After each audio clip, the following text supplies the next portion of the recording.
ကိုရီးယားမင်းသားကြီးဆိုဂျီဆက်ဟာဇကားအောင်မြင်မှုအတွက်သာမက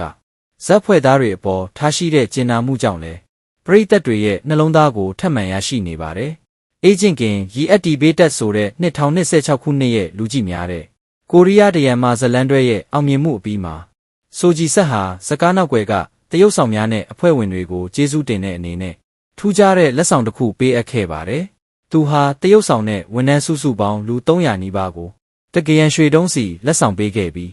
စုပေါင်းတန်ဖိုးဟာခန့်မှန်းခြေ1တန်း100အထိရှိခဲ့ပါတယ်။အဲ့ဒီရွှေတုံးလေးတွေနဲ့အတူလူတဦးချင်းစီအတွက်လက်ရေးနဲ့ရေးသားထားတဲ့ကျေးဇူးတင်စာလေးတွေကိုပါထည့်ပေးခဲ့ပါတယ်။ဆိုဂျီဆက်ကရွှေကိုရွေးချယ်ခဲ့တဲ့အကြောင်းရင်းကတော့တနေ့မှာအဖွဲ့ဝင်တဦးအခက်ခဲကြုံတွေ့လာခဲ့ရင်လိုအပ်တဲ့အချိန်မှာအလွယ်တကူရောင်းချပြီးအကူအညီဖြစ်စေနိုင်ဖို့ဖြစ်တယ်လို့ဆိုပါတယ်။ဒါဟာဆိုဂျီဆက်ရဲ့ပထမဆုံးသောကျင်နာမှုမဟုတ်ပါဘူး။သူဟာယခင်ကလည်းသူနဲ့အတူလုပ်ကင်ခဲ့တဲ့အဖွဲ့သားတွေကိုကျေးဇူးတင်လက်ဆောင်တွေပေးအပ်ခဲ့ဘူးပါတယ်။အေဂျင့်ကင်ရဲ့အောင်မြင်မှုနဲ့အတူဆိုဂျီဆက်ဟာဇလန်ထဲကသူရဲကောင်းတစ်ယောက်သာမကဇကားနောက်ွယ်မှာလည်းလူချစ်လူခင်များတဲ့မင်းသားတစ်ယောက်အဖြစ်ထပ်မံသက်သေပြလိုက်ပြီဖြစ်ပါတယ်။